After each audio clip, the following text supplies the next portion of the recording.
Tere, mina olen Ingrid Maadvere ja nüüd vaatame, kuidas töödelda pilti sellises veebipõhises keskkonnas, nagu seda on PicMonkey.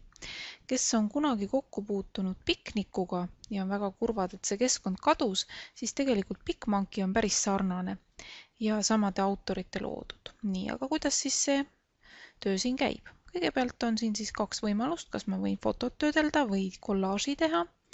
Ja mina klõpsan siia, kuhu on kirjutatud Edit a Photo ja laen endale siis foto üles. Nii, valime siit mõne välja. Open. Ja nüüd on see foto mul siis üles laetud. Ja kui nüüd vaadata, et kuidas see toimik siin siis käib, siis siin on mul need võimalused.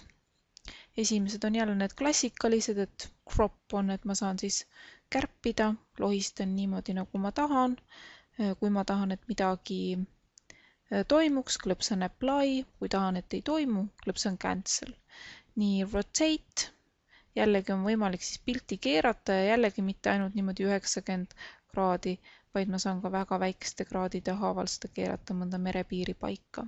Apply, siis on võimalik siin jälle panna heledust juurde ja kontrasti,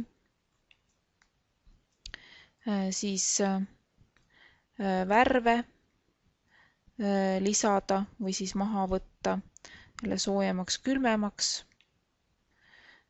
teravust lisada ja suurust muuta, kui ma soovin. Ja siis, kui ma lähen edasi siia nüüd sellise katseklaasi juurde või selle kolbi juurde, siis siin on igasugused erinevad efektid ja neid efekte on tõesti palju, et siin tuleb lihtsalt niimoodi järjekordselt, et ma valin midagi välja, siis vaatan, kas see mulle meeldib, liigutan neid kangikesi, kui tahan, et see rakenduks, siis panen apply ja kui ei taha, siis panen cancel. Mõne efekti juures on selline väike kroonike. Kirjas on need nagu mingi royal feature, nagu peaks maksma, aga tegelikult ta lubab ka neid kasutada, nii et tundub, et praegusel hetkel on siin vähemalt kõik tasuta. Siis edasi see huulepulk siin on siis mõnes mõttes selline tasuta iluravi, kus on võimalik siis kortse ära võtta ja hambaid valgendada ja päevitust panna ja jällegi katsetamise koht.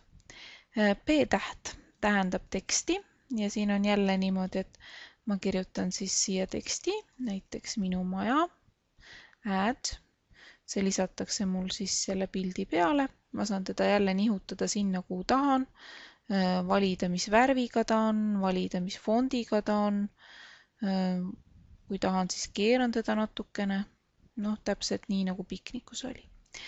Siis templid, jälle saan valida, kui ma tahan siia mingisuguseid kujundeid juurde lisada, jälle värvimuutus, kui ei meeldi mulle see, delete'iga maha. Siis pildiraamid,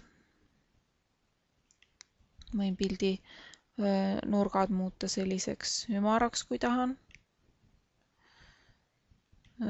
Panna varju ja nii edasi.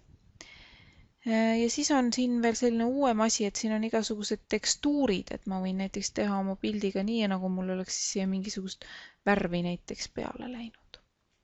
Nii ja salvestamine käib siis selle save nupuga. Save. Ja see võimaldab mul siis selle arvutisse alla laadida ja nagu näete, siis kvaliteeti ma saan valida niimoodi 3 erinevalt, et kas väga hea või siis see keskmine või halb, olenevalt jälle, mida ma fotoga teha tahan. Ja klõpsan save. Ja siis soovitatakse mulle, et ma paneksin kindlasti pildi lõppu JPG tunneks arvuti selle ära sellisel humoorikal viisil. Nii, ja nüüd mulle öeldakse, et see asi on salvestatud.